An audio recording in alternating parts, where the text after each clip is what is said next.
तुम्हारे लिए इंपॉर्टेंट ये हो जाती है, मेरी बात को समझना, कि तुम लोग जो पशु परिचर का एग्जाम देने जा रहे हो ना, पशु परिचर का एग्जाम, तो भाई पशु परिचर के एग्जाम के अंदर पहली चीज तो ये सोच के आना, एग्जाम हॉल में बैठे बैठे एक बात दिमाग में आएगी, वो दिमाग में यह आएगी कि सर क्वेश्चन कितने करके आए, हमें सही सही तो इतना ही आ रहा है, तुक्के मारने की नहीं मारने, नेगेटिव में चले गए तो क्या करना है सर, 150 में से 120 ही हो रहे हैं हमसे, तो बचे हुए में रिस्क लेना कि नहीं लेना, कहीं ऐसा ना हो कि हम लोग रिस्क नहीं लें, तो 120 में तो वैसे भी नहीं हो रहा, रिस्क लो तो भी नहीं हो रहा, नहीं हो तो भी नहीं हो रहा, तो फिर तो रिस्क लेना चाहिए।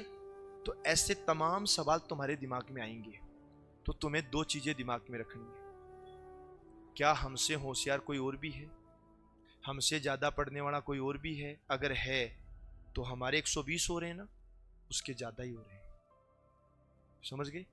और तुम सीधे से ध्यान रखना, 150% टोटल है, 6 भाग कर दिए हैं, पहला भाग, दूसरा भाग, तीसरा भाग, चौथा भाग, पांचवा भाग, छठवां भाग, ये हो गया है अपना आर्ट एंड कल्चर और हिस्ट्री का, ये हो गया अपना ज्योग्राफी का, ये हो गया अपना साइंस का, और ये हो गया अपना करंट का।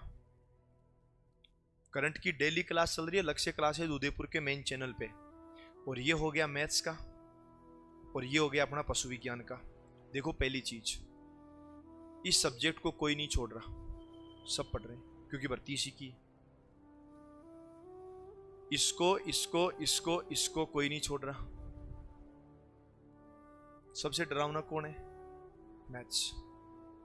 लोग यहीं से फिल्टर होंगे, जो मैथ्स को छोड़ रहे हैं वो अलग हैं, जो मैथ्स को पढ़ रहे हैं वो अलग है, समझ गए। और जो तुम ऑनलाइन देख रहे हो ना बेटा, तुम्हें भी बता देता हूं, अब आपके पास जो समय बचा है ना, वो ये मान करके चलना कि आपके पास समय बचा है केवल और केवल 10 दिन का, 10 दिन से ज्यादा आपके पास समय नहीं है। अब ये जो 10 दिन का समय है ना, इसका क्या करना है, इस 10 दिन में जितने मॉडल पेपर लगा सकते हो लगा लो, क्योंकि मॉडल पेपर से ये क्लियर हो जाएगा कि हम लोग कितने क्वेश्चन कर सकते हैं, हमारा स्कोर क्या बन रहा है। जितने मॉडल पेपर लगाने हैं लगा लो, और जितने प्रैक्टिस करनी है कर लो, क्योंकि यही वो अंतिम 10 दिन है जिसमें आपको पिछले 1 साल में जो मेहनत करी है उस मेहनत को बचा के रखने के और समय नहीं है। ना पहले भर्ती कभी आई थी, ना आगे भर्ती कभी आएगी। और एक बात विशेष रूप से ध्यान रखना, तुम जितने क्वेश्चन कर सकते हो उतने तो करके आने ही हैं, समझ गए। और अब बेटा हम लोग कल फिर मिलेंगे शाम को ठीक 7 बजे अगले सेशन के साथ। तब तक के लिए सभी को राम राम, नमस्कार, जय हिंद और जय भारत। और हाँ, आप लोग इस एग्जाम के बाद में अगर जेल प्रेरी का एग्जाम देना चाहते हो ना, तब तो कमेंट में जेल प्रेरी कर देना सेशन खत्म होने के बाद।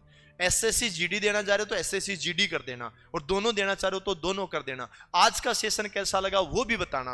अब मिलेंगे कल, तब तक के लिए सभी को ऑल द बेस्ट।